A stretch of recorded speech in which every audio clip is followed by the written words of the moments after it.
ក្នុងតំបន់ទីប្រជុំជនដ៏មមាញឹកនិងមហាវិថីដែលពោពេញទៅដោយរាប់រយអាជីវកម្មក្រុមហ៊ុន Ion Cambodia បានដំណើរការជាមួយនឹងសាខាថ្មីគឺ Ion Stock Boko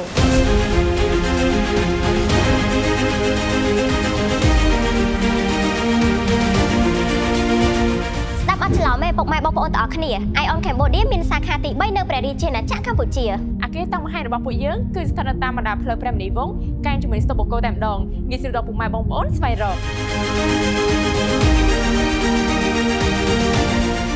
តាំងបង្ហាញថ្មីរបស់យើងមានការឌីហ្សាញយ៉ាងស្រស់ស្អាតរួមជាមួយនឹងផាសុកភាពខ្ពស់ទាំងខាងក្រៅនិងខាងក្នុងឌីហ្សាញបែបអនាគតកាលស៊ីវិល័យប្រៀបទៅនឹងរថយន្ត Ion និង Haptic ដែលជាដៃគូបើកបរដ៏វៃឆ្លាតរបស់លោកអ្នក